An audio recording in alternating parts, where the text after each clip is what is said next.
West Coast Cookbook and Speakeasy with Chef Justice Putnam. Netrootsradio.com.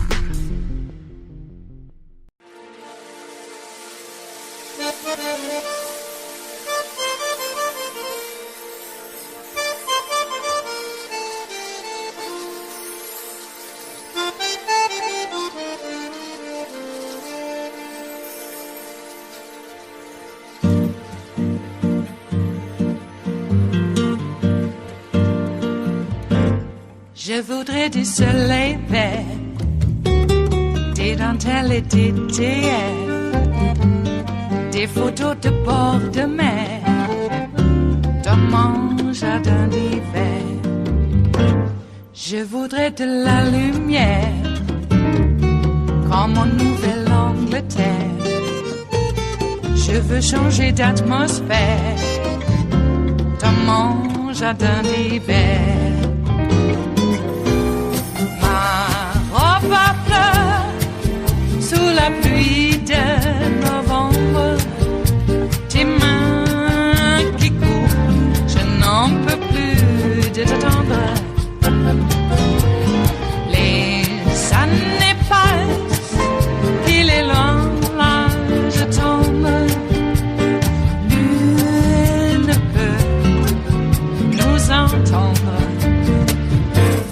Je voudrais du Fred Astaire, revoir un latte. This Thursday, January 6th, marks the one-year anniversary of the deadly attack on the U.S. Capitol.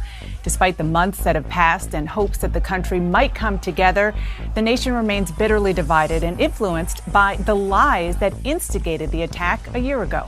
A brand new poll from the Washington Post and the University of Maryland shows 92% of Democrats believe former President Trump bears a great deal or a good amount of blame for the attack on the Capitol, compared to just 27% of Republicans. The poll also shows that 1 in 3 Americans now believe violence against the government can at times be justified, the largest share in more than 2 decades of polling. In Congress, the January 6th committee is attempting a reckoning, investigating to understand and expose what went wrong that day and what role the former president played. Here to discuss that work is Democratic Congressman Bennie Thompson of Mississippi, the chair of the House Select Committee investigating the January 6th attacks. Thank you so much for joining me, sir. Happy New Year to you. First, generally, have you been able to determine how much of this was pre-planned and how much the president and his allies were involved potentially in the attack? Well, thank you for having me. First, Happy New Year. Let me say that what we have been able to ascertain is that we came perilously close to losing our democracy as we've come to learn it. Had those insurrectionists been successful, we're not certain what we would have had it not been for the brave men and women who protected the Capitol in spite of being woefully outnumbered. We were in a difficult situation. We know former President Trump invited people to come to Washington on January 6th, that he said it was going to be wild. We know that the speeches at the eclipse weaponized a lot of people by telling them that people at the Capitol were trying to steal the election from them and they should go and be heard. So we are now in the process of interviewing witnesses, collecting thousands of pages of documents to say what actually occurred. As you know, that's the charge of the committee, to get to the facts and circumstances. I can tell you right now, there were a lot of missteps as to whether or not they were part of a broad plan. That's what we're looking at.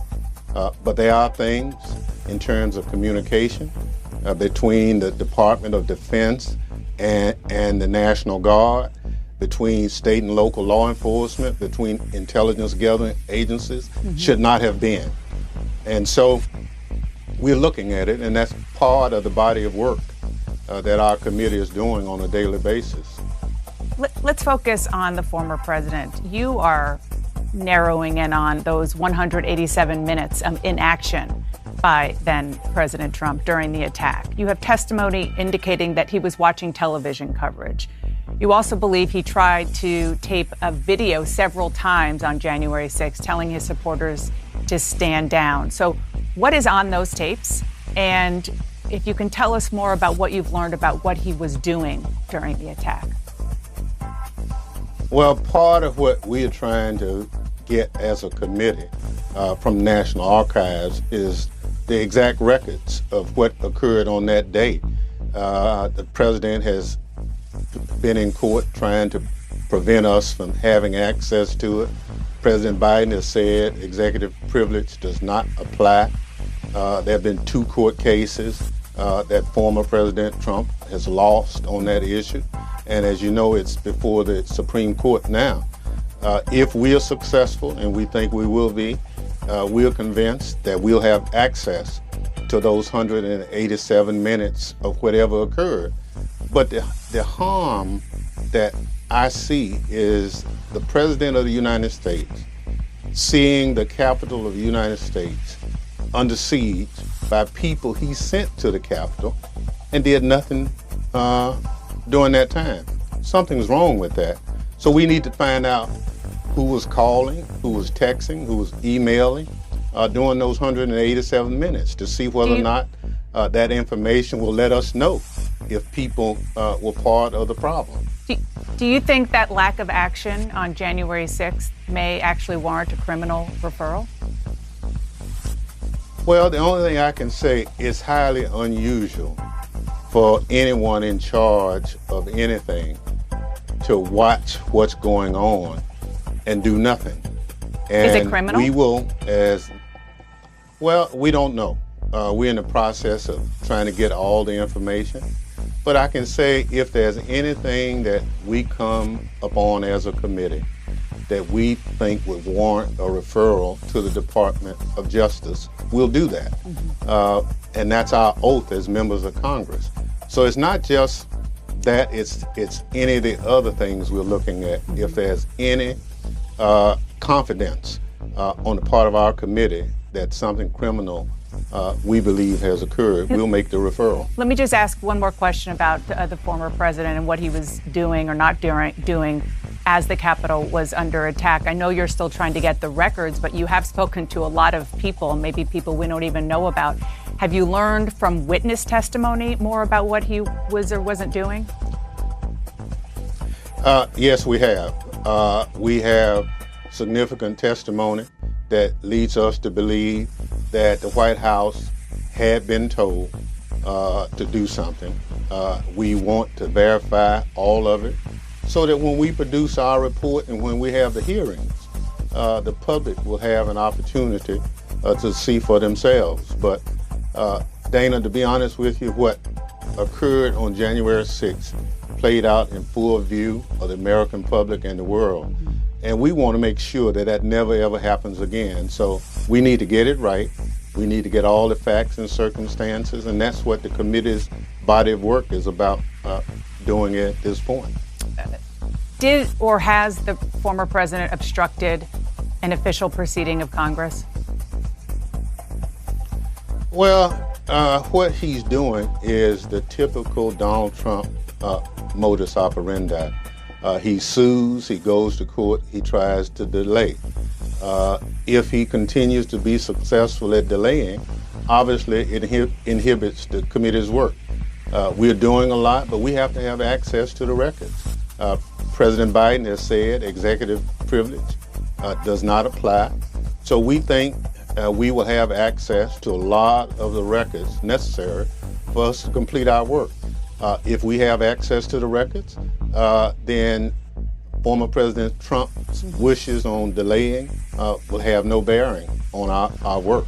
So your fight for access to those records from or of the former president is now before the Supreme Court. And in a brief, he is arguing that a comment that you made about his potential criminal behavior means your committee is overstepping its legislative purpose and making a, quote, mockery of the Constitution. What's your response? Well, he makes two arguments in the same case. He first says we have no legislative purpose. Then he says, well, you do have one, but now you're doing something else.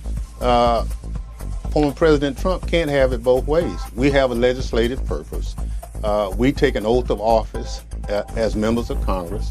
And if we see something that we believe to be illegal, we're obligated as members of Congress to make the referral.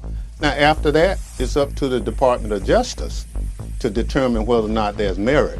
But I think making referrals has nothing to do with our legislative purpose. And so, again, it's the misinformation that came about because of the loss of the election and the continued misinformation that Donald Trump is known for. Mr. Chairman, do you have any evidence by the president or anybody around him of financial fraud, that they committed financial fraud? Well, what we have created a special task force within our committee to look at the financing of what went on toward the January 6th insurrection, I'll call it. We're looking diligently at it. We have some concerns, but we've not made those concerns public at this point. But we do think it's highly concerning on our part that people raise monies for one activity and we can't find the money being spent for that particular activity. So we'll continue to look at it, and the financing is one of those things that we will continue to look at very closely. It is Monday, the 3rd of January of 2022, and you are in West Coast Cookbook and Speakeasy. I am your chef de cuisine, Justice Putnam. Gunner, the English Bulldog, is our snoozing sous chef, and our daily special is River City Hash Mondays. Hey, how was your New Year's weekend, huh? 2022 came in like a gangbuster, did it? Well, it's here. And yes, we saw the exit of some quite widely known personages. John Madden, the great coach, passed away, and of course everybody knows that Betty White is in the great beyond. And the countdown for her passing has been years in the making. It became a meme. So she was a good lady, and sad to see her go. But as I've mentioned before, actually, I think I might even mentioned it in Tim Coromal's show that I was on. So check that out later today on Netroots Radio. But or just listen to the podcast at timcoromal.com. Yeah. But I did mention that at least now Trump can die knowing that Betty White is loved by everybody in the world. Yep. And he'll wonder why he's not. Well, why don't people love me? Everybody loves me. Look at my crowd size. Yeah, look at it. Okay. So it looks like the January 6th anniversary is coming up, and we have one whole party pretty much saying that, that never happened. More legislators, more election volunteers are being threatened with their lives than ever before in the history of the United States. And you've got 100 Republican senators, pretty much, saying January 6th never happened. It's these damn commie Democrats that cause all the problems. They're making everything bigger than what it really is. The gaslighting will continue because, look, these are Nazi fascists. Is that redundant? Maybe, maybe not. They are advocating and taking part in the violent overthrow of the United States of America. And I suppose maybe the reason Merrick Garland really hasn't indicted everybody that needs to be indicted is because if he does, well, then there won't be a Republican Party left. And I've been thinking, well, that sounds like a pretty damn good idea. Let's get on it. I assure you, if we get rid of the Republican Party, we are not going to get rid of a two-party system. Well, actually, maybe we will, because if the Democratic Party is running everything, we'll have a parliament. Okay? Because we are a big tent. And we like it that way. So I wouldn't worry about one party having control, because if the Democratic Party is the only party left, we'll have a few parties within that party, and that's how it will be. Maybe the Speaker of the House becomes Prime Minister. I don't know. We'll have a parliament. We'll have to figure out what construct of parliament it will be when we get there. We're almost there. If we can save this democracy. And there's some question out there whether we're going to be able to, because either through apathy, like don't look up, no pun intended, and people just don't want to know. They want to go on about their lives pretending it doesn't impact them. And yet I hear people whining even on our side, this inflation, do something about this inflation. It's not inflation, it's price gouging. Please. Yeah, I know some people are paying $4 a gallon for milk, but that is price gouging. It is not inflation. Some other factors have to be met for inflation to actually be in existence, and they really haven't met those criteria yet. Even though some are saying, oh, we're going to have inflation. It's the scariest thing in the world. Well, you know, a little inflation is actually good, just so you know. Just so you know. And with all of the successes that Joe has mounted, not one fine, good word about him. No, he's in disarray. He's confused. He's a doddering old man. And yet, every time Trump made a mistake, the media couldn't get on the bandwagon fast enough to tout, he's finally become presidential. And he never did become presidential. And yet here we have a president who's presidential every inch of the way. Even when he's told on the Santa hotline, let's go Brandon. On Christmas Eve in front of the weird guy's kids. Joe took it in stride. But all the media can say is, what a doddering old man. He doesn't know even what it means. Let's go, Brandon. He knows exactly what it means. So that guy, Jared from Oregon, he wants to run for office. Yes, he does. And that might have been a plan all along, because he's seen the landscape. Greg Walden is retiring. And it's an open field right now for any wacko Republican to just step into the spot. Well, I think there's going to be some pushback from a few Democratic electing citizens here in our region. I'll get it out as Monday. So I don't think that it's going to be a cakewalk for the Republicans in this district again, even though I was hoping maybe with gerrymandering, redistricting, that we might have changed the map just a little bit. But nah, we got to give the Republicans something. Unfortunately, I'm in the district that they had to give it to them, and it's not fun around here. Especially with the bullying attitudes, because these maggot bullies think they have permission to continue. And they believe the big lie.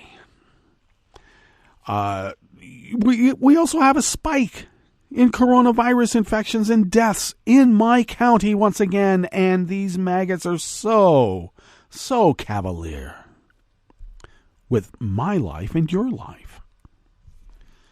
Look, they don't care about their own lives. But I care that their behavior impacts my mom's life, my life, your life.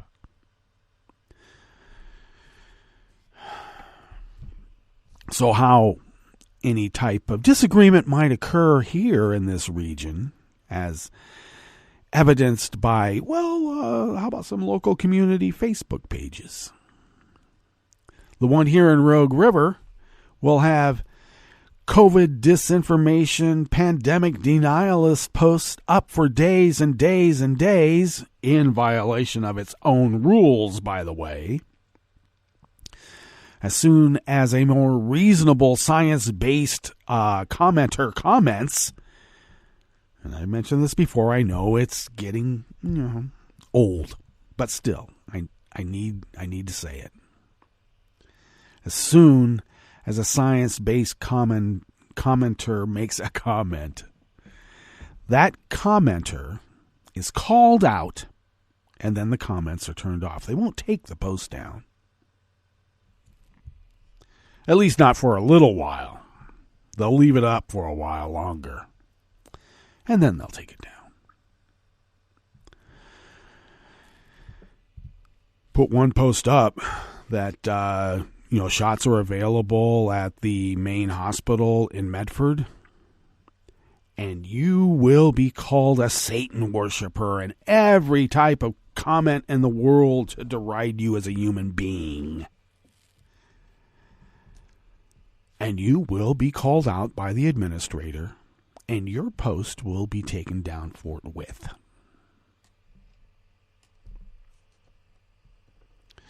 So that's how it works. They talk about cancel culture. Everybody's trying to shut me up. Oh, shut you up. You need to shut up. Because you have no problem shutting everybody else up who are actually telling the truth. So I don't accept this idea that their opinion has equal weight. It does not. Marjorie Taylor Greene was suspended from Twitter because she had 5 effing strikes. Not 1, not 3, 5. She thumbed her nose at it and said, F you. I'll do whatever I want to do. I don't need to follow the rules. And they call us elites. Elites, by their very nature, the rules aren't made for them, right? So I would advance the argument that even the most toothless, out of shape, diabetic maggot, I'm not insulting diabetics and overweight and toothless people, just bear with me. I'm just saying that they are elites. If they're not willing to follow the rules, they are acting more like elites than the supposed elites that they condemn constantly. We're elites because we want to follow the rules, and we expect others to as well. That's the position of an elite? Actually, my definition of an elite is, somebody who's, moderately educated at least, and knows how to get along with people and doesn't live their life considering constant material gain. Because they don't have to. They probably already got some. That's why they're elites.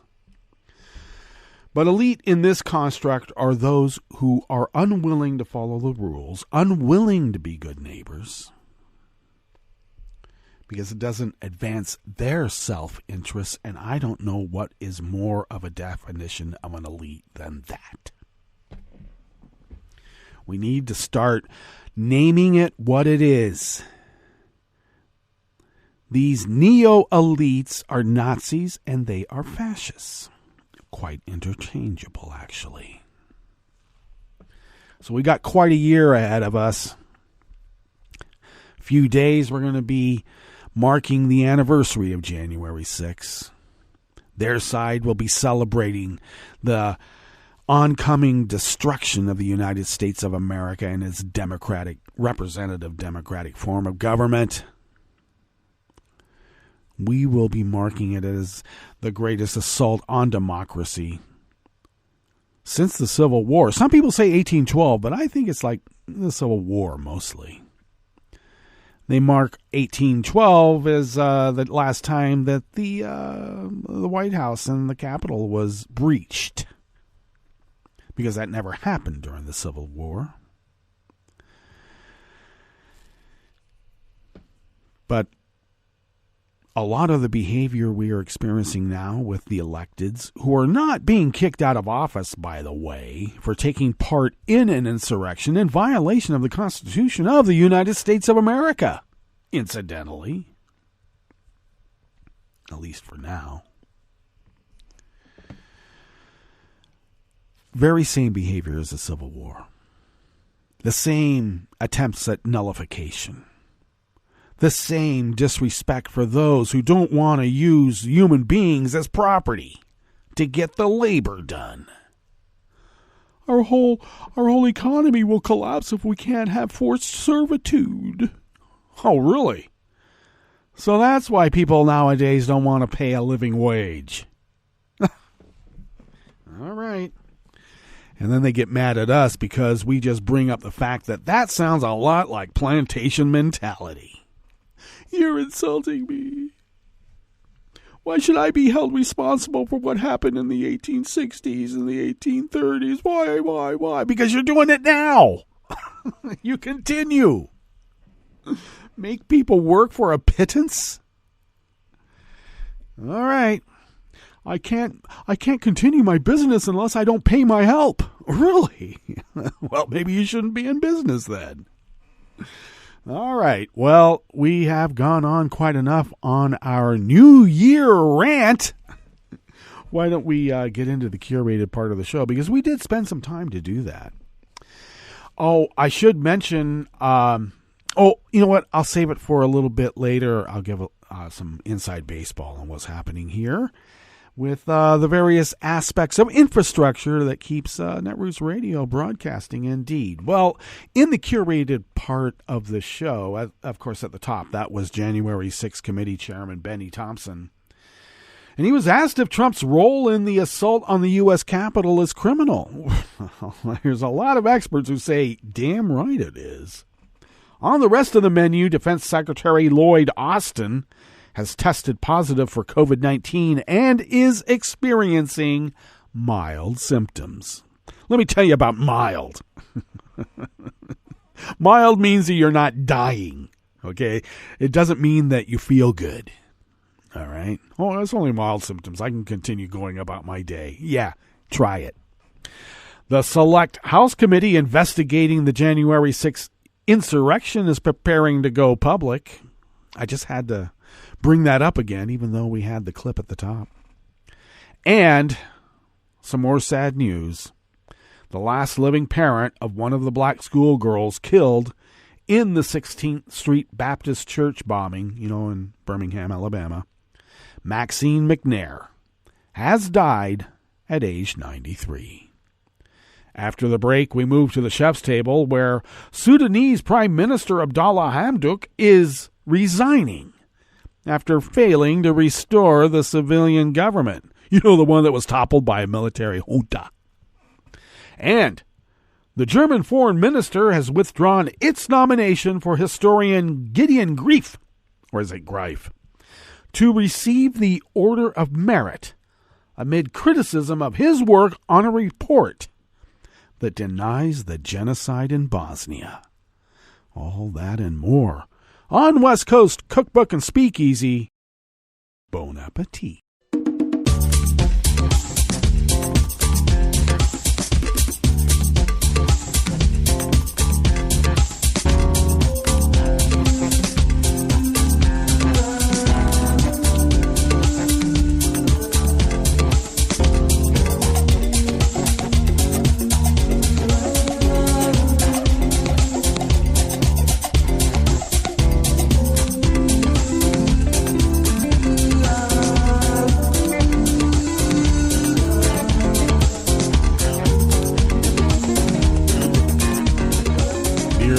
Of our homepage at netrootsradio.com. To the right of the page is the chat room link, and the chat room is monitored by Kelly Lincoln. Thank you, Kelly. To the left of that chat room link, across the page near the bottom of our homepage at netrootsradio.com, is the link to our Patreon page. And now more than ever, we need your help. Your recurring patronage helps us tremendously. If you could become a recurring Patreon of Netroots Radio, and if you could afford See, how about the cost of what you might spend on an espresso-type coffee drink?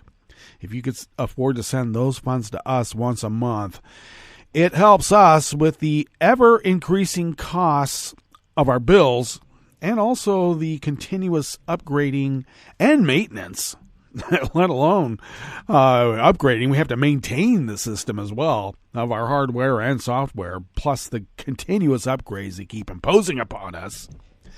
And also, all sorts of things cost money, like how to store and archive our podcasts over all these years. I should mention very quickly that we'll be a little delayed in getting podcasts up today and maybe for a few days because we're in the process of upgrading to a more expensive account on Spreaker, which still doesn't allow us to have an archive of any substance, shall we say. But we now have to spend more for our podcast to be hosted on Spreaker, and but then we are also archiving. And I believe most of the older shows are in the process of being migrated to the Internet Archive. And if not, at least we're getting them prepared to do so. And we'll have a Netroots Radio account there at the Internet Archive in which folks can go to listen to archive shows. Because it's not just West Coast Cookbook and Speakeasy. Kelly Lincoln has scores and scores and scores of interviews from Netroots Nation over all these many years, let alone all the other interviews that she has done with Broadway players in New York City, for instance.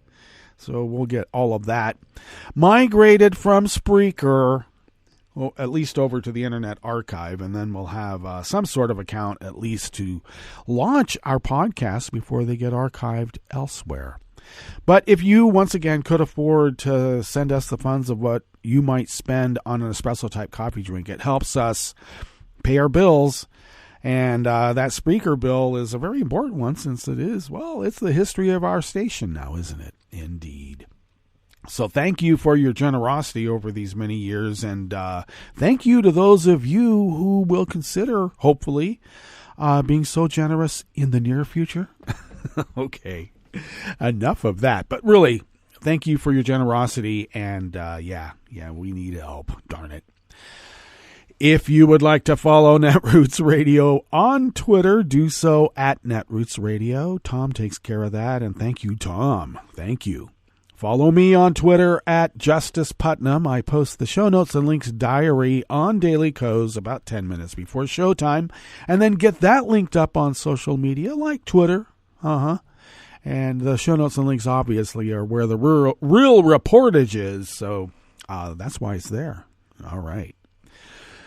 And if you would like to follow the show on Twitter, do so at Cookbook West and pick up podcasts. I think you can still pick. Yeah, you should be able to, except we're not going to be posting one today until much later. Okay, sorry about that. But by way of Spreaker, Stitcher, TuneIn, iHeart, YouTube, iTunes, etc., etc., etc., etc. All right.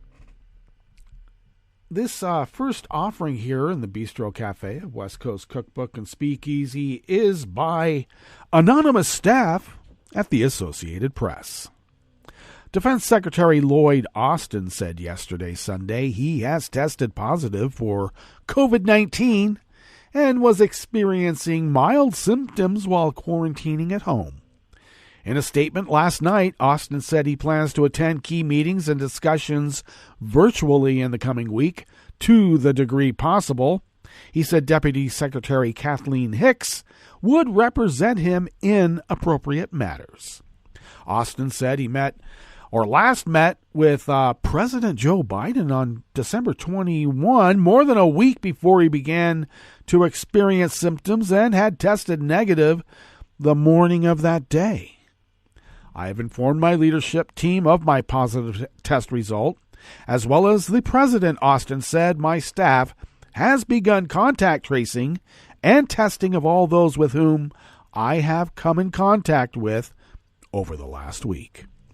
Austin, age 68, said he was fully vaccinated and received a booster in October. He said he requested a test Sunday morning after experiencing symptoms while at home on leave, and given the result, planned to remain in quarantine for 5 days per guidelines from the CDC. I don't know, I still go longer. It'll depend upon how you feel, trust me. The vaccines work, and will remain a military medical requirement for our workforce. I continue to encourage everyone eligible for a booster shot to get one. This remains a readiness issue, he said. In October, another member of Biden's cabinet, Homeland Security Secretary Alejandro Mayorkas, also tested positive for COVID-19.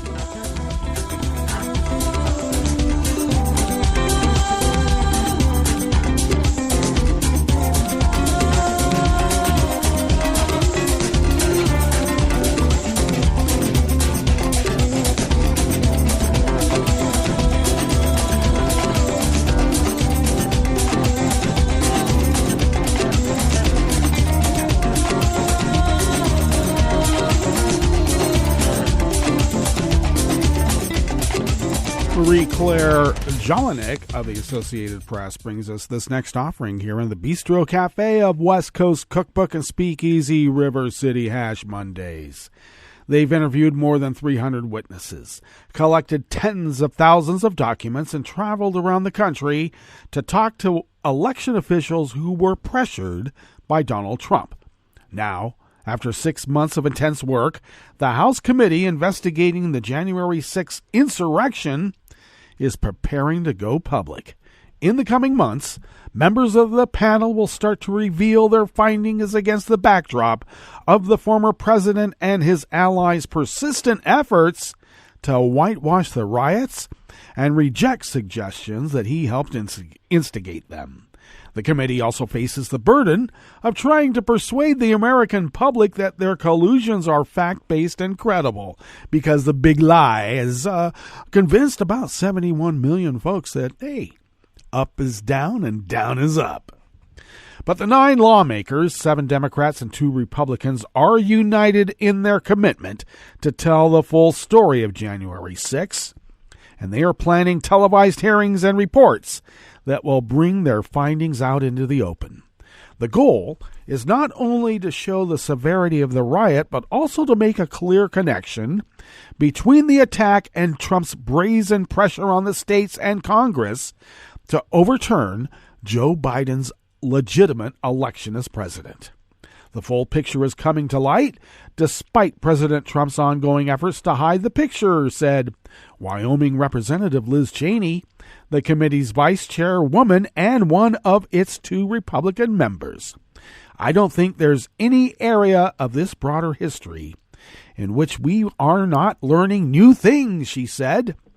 While the fundamental facts of January 6 are known, the committee says the extraordinary trove of material they have collected, 35,000 pages of records so far, including texts, emails, and phone records from people close to Trump, is fleshing out critical details of the worst attack on the Capitol in 2 centuries, which played out on live television. They hope to fill in the blanks about the preparations before the attack, the financing between the January 6th rally that preceded it, and the extensive White House campaign to overturn the 2020 election. They are also investigating what Trump himself was doing as his supporters fought their way into the Capitol. True accountability may be fleeting. Congressional investigations are not criminal cases, and lawmakers cannot dole out punishments. Even as the committee works, Trump and his allies continue to push lies about election fraud while working to place similarly minded officials at all levels of state and local government. You know, just like the Nazis did. The committee is up against the clock.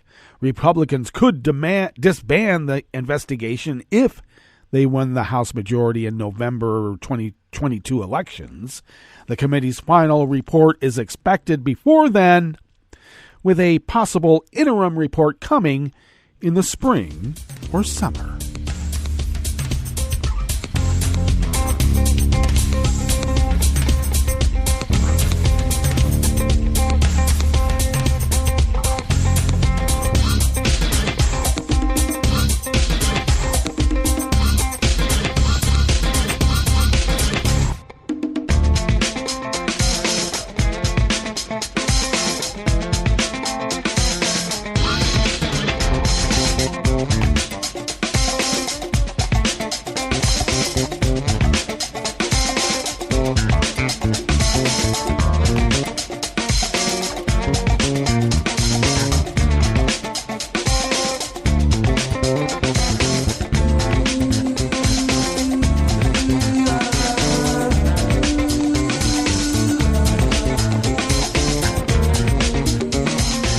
Associated Press staff bring us this final offering here in the Bistro Cafe part of West Coast Cookbook and Speakeasy. Maxine McNair, the last living parent of any of the 4 black girls killed in a 1963 Alabama church bombing, died on Sunday yesterday. She was 93.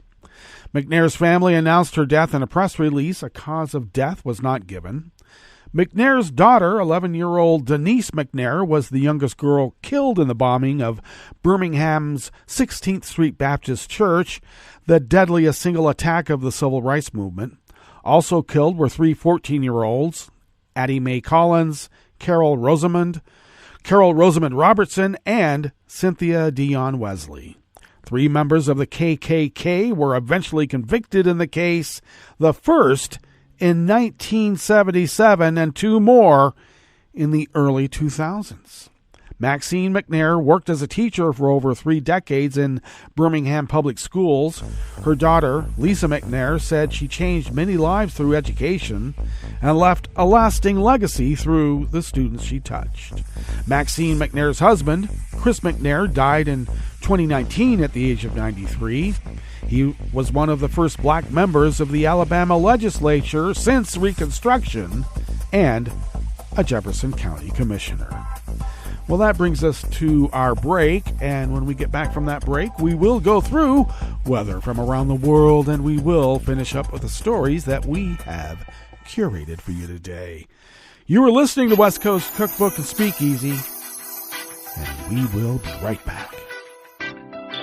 You are listening to netrootsradio.com. Please hang up and try again.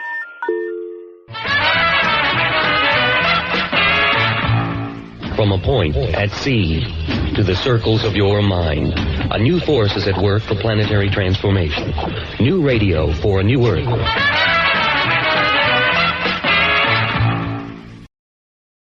This is Take Two Movie Review. I'm Kim Lowe. This week, down the rabbit hole again. Given the industry trend towards reboots, The Matrix Resurrections kind of makes sense. Yeah, Neo and Trinity may have died in the last and frankly forgettable installment, but anything is possible in sci-fi world. Writer and director Lana Wachowski adequately explains how the 2 leads, played by Keanu Reeves and Carrie-Anne Moss, respectively, are back, and acknowledges the cultural impact that The Matrix has had since its debut over 20 years ago. And she's not afraid to have some fun with it. One of the best scenes in the movie is Thomas Anderson and a group of hipster programmers sitting around discussing the deeper meaning of The Matrix.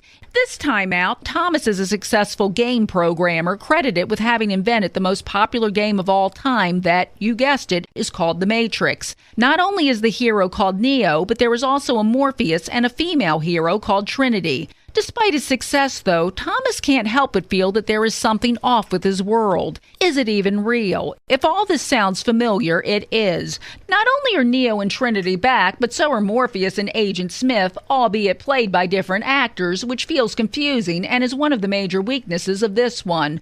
With that said, the positives outweigh the negatives here, especially for those nostalgic for late 90s, early aughts sci-fi. Both Reeves and Moss have aged well, and the chemistry between them still works. works. At its heart, The Matrix was always a love story and a story about the choices we make. Wachowski wisely keeps that going. And yeah, there are still lots of shootouts and jaw-dropping effects. The Matrix Resurrections escapes mindless reboot territory, so take the red pill and enjoy.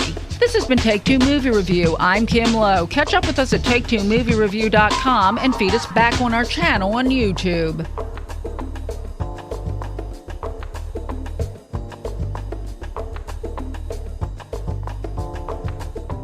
This is an important message from the U.S. Department of Health and Human Services. When it snows this winter, make sure you clear more than your driveway. Before you hit the road and before you get in the driver's seat, check to be sure that your vehicle's tailpipe is clear of snow. If the tailpipe is blocked, carbon monoxide, an odorless, colorless, and deadly gas produced by your engine can build up quickly inside your vehicle, poisoning anyone inside. To learn more, call 1-800-CDC-INFO. That's 1-800-232-4636. Hi, I'm Tom Hartman, and since you're listening to netrootsradio.com, show your progressive side and go to the donate button on the bottom of the homepage. It's progressives like you who power Netroots Radio and keep the progressive message beaming everywhere 24 hours a day. Just go to our donate button at the bottom of netrootsradio.com. Thank you for keeping progressive radio at full power.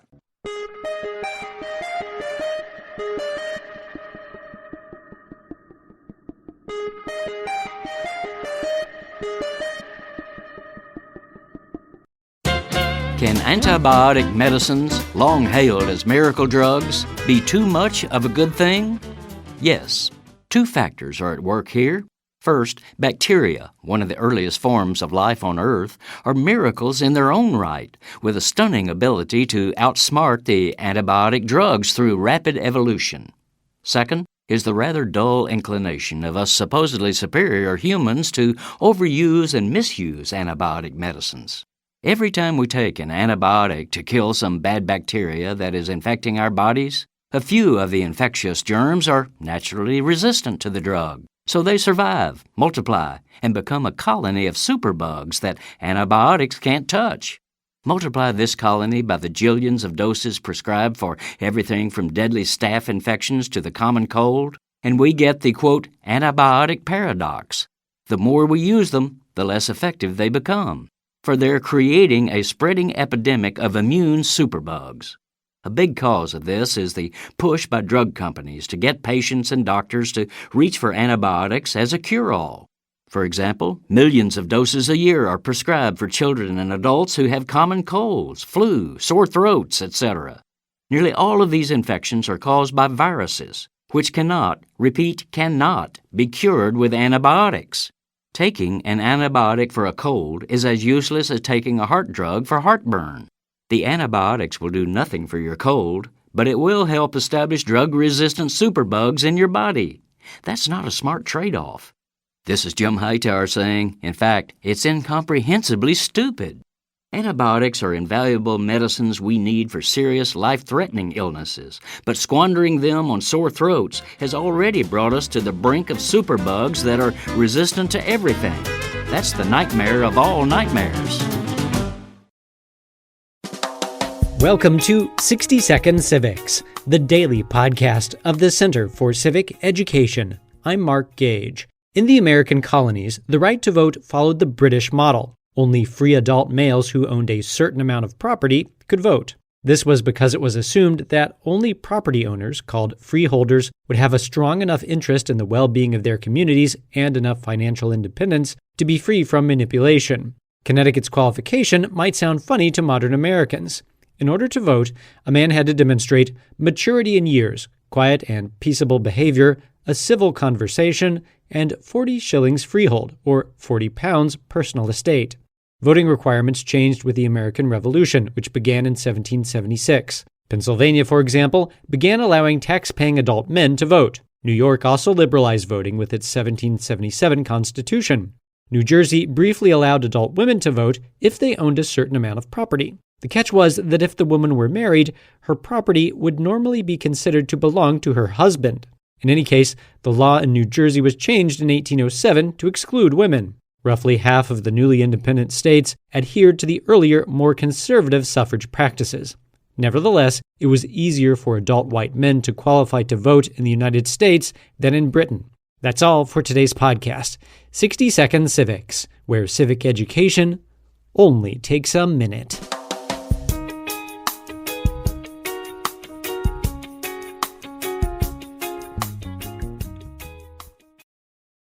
I'm Rick Smith, and this is Labor History in 2.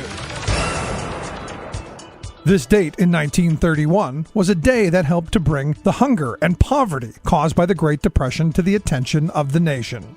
500 farmers, black and white, marched on England, Arkansas to demand food for their starving families. A severe drought had destroyed crops in the region, already hit hard by the downturn in the national economy. The march became known as the England Food Riot, even though there were no actual acts of violence during the march by the farmers. Store owners in the town gave some food to the protesters, but real help came when the national media picked up the story.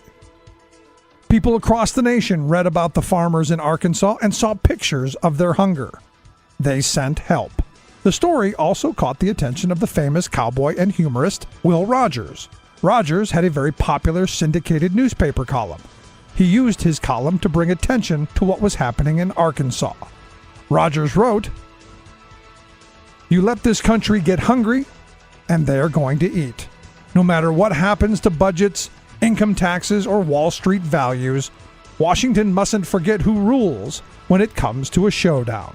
Rogers also went on tour to raise funds for drought relief for farmers in the region. One person who was not swayed by the pictures of hungry farmers and their families was United States President Herbert Hoover. President Hoover refused to have the federal government lend aid to the farmers. His refusal to mobilize federal resources to combat the Great Depression helped Franklin Delano Roosevelt win election the following year. Labor History in 2 brought to you by the Illinois Labor History Society and The Rick Smith Show. For more information, go to laborhistoryin2.com, like us on Facebook, and follow us on the Twitters at Labor History in 2.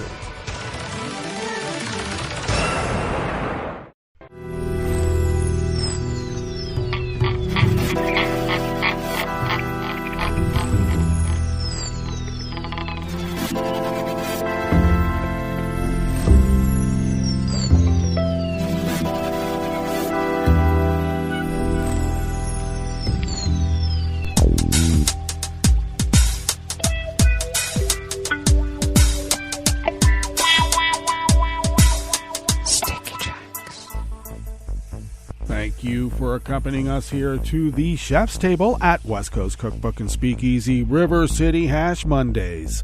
We always begin weather from around the world along the banks of the Rogue River in the Rogue River Valley of Southern Oregon on the west coast of the continental United States of America, where it is currently 38 degrees Fahrenheit, expecting highs in the mid to upper 40s, and we have a bit of rain falling as we speak, and we should have heavy rainfall throughout the day. Winds will be out of the southwest at 10 to 15 miles per hour, and we're looking to get almost 2 inches of rain from this storm, and then rain early, then remaining cloudy with showers overnight, lows in the low 40s, winds out of the west-southwest at 10 to 15, and rain should be over a half an inch tonight. And then cloudy with periods of rain tomorrow, highs in the mid-40s, winds light and variable, and rainfall should be something less than half an inch.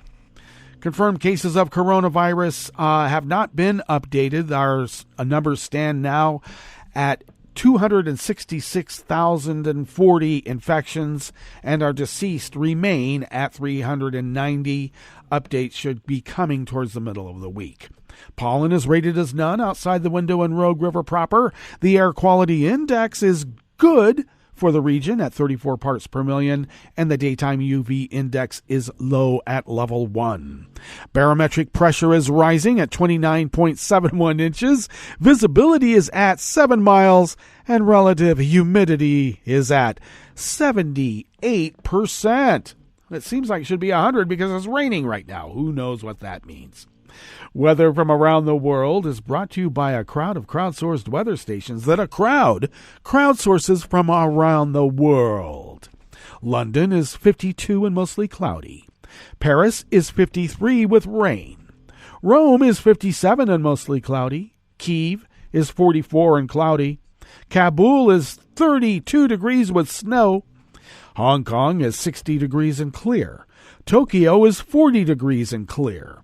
Sydney, Australia is 72 and fair. San Francisco, California is 47 and cloudy with a flood advisory from copious amounts of water falling from the sky. And New York is a chilly 29 degrees Fahrenheit and cloudy. And that is weather from around the world, brought to you by a crowd of crowdsourced weather stations that a crowd crowdsources from around the world.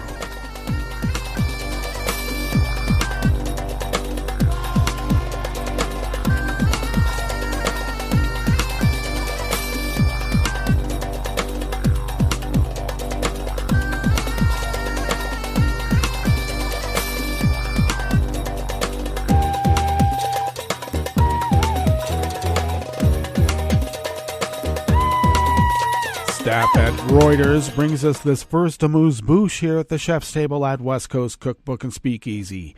Sudanese Prime Minister Abdalla Hamdok said yesterday, Sunday, he was resigning 6 weeks after returning to his post, and a deal with military coup leaders he argued could save a transition toward democracy.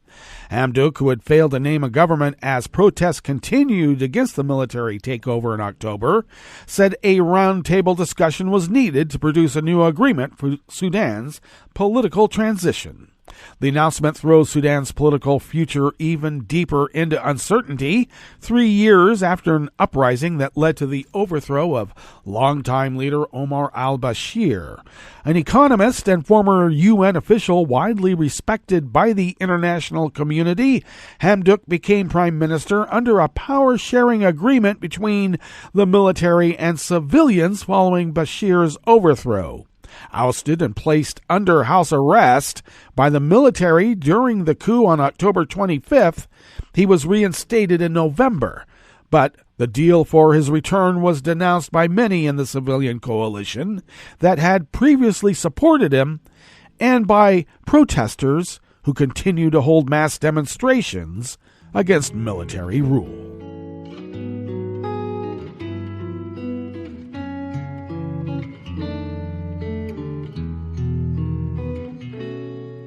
Je te donne ce mon amour pour la vie entière, la promesse de me trouver à tes genoux. Aussitôt que tu m'appelles, rester toujours fidèle, c'est tout, c'est tout. Je te donne tous mes printemps, mes étés de mer, mes automnes quand les feuilles tombent partout. Si ce n'est pas une bonne affaire, je te donne tous mes hivers. Staff at the Associated Press brings us this final amuse-bouche here at the chef's table at West Coast Cookbook and Speakeasy. The German government has dropped plans to give the country's highest honor to an Israeli historian amid criticism of his work on the genocide in Bosnia. German news agency DPA reported that the foreign ministry has withdrawn its nomination for Gideon Greif to receive Germany's Order of Merit. Bosnian news portal KLIXBA first reported the decision, citing a letter German officials had sent to a Germany-based historian. Greif, who has done extensive work on the Holocaust, was part of an international panel of historians who in June published a lengthy report that suggested the 1995 killing of thousands of Muslims in Srebrenica did not constitute genocide. The report, commissioned by hardline Bosnian Serb leader Milorad Dodik, was widely dismissed by other historians. More than 8,000 Bosniaks, many of them men and boys, were slaughtered around Srebrenica by Bosnian Serb forces toward the end of the 92-95 war in Bosnia. The massacre has been declared a genocide by international and national courts, but Serb leaders in Bosnia and neighboring Serbia have downplayed and in some cases denied it, despite overwhelming evidence of what happened. Well, that brings us to the end of our broadcast period for the day, but you do know Netroots Radio broadcasts on, and we will meet up tomorrow for Terry Townshouter Tuesdays. So do stay tuned to Netroots Radio all day and all night for all the breaking news as it breaks, and we'll meet up here tomorrow, right here, in West Coast Cookbook and Speakeasy. Bon appetit.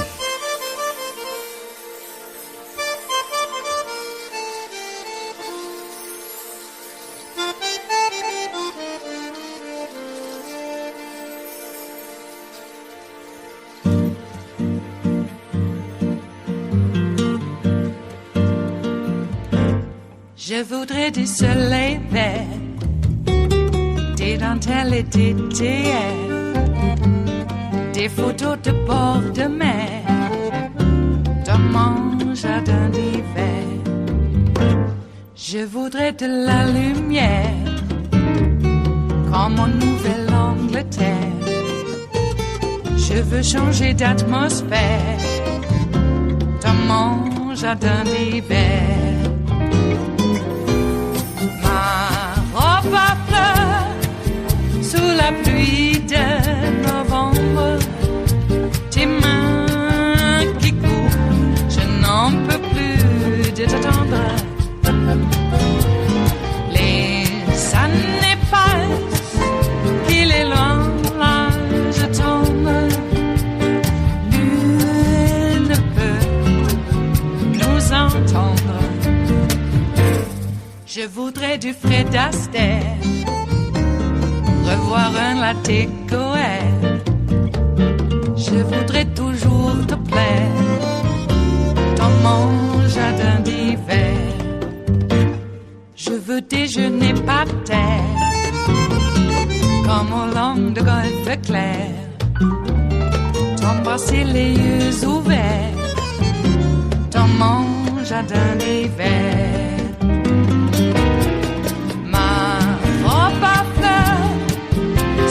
Pluie de novembre, tes mains qui courent, je n'en peux plus de t'attendre.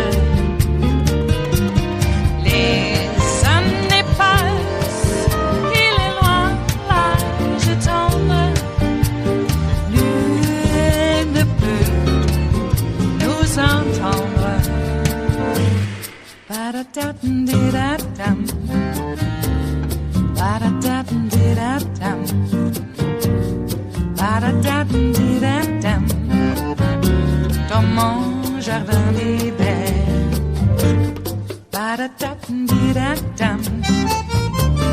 Ba-da-da-dum-di-da-dum. Ba-da-da-dum-di-da-dum. Dans mon jardin d'hiver. Dans mon jardin d'hiver. Dans mon jardin d'hiver.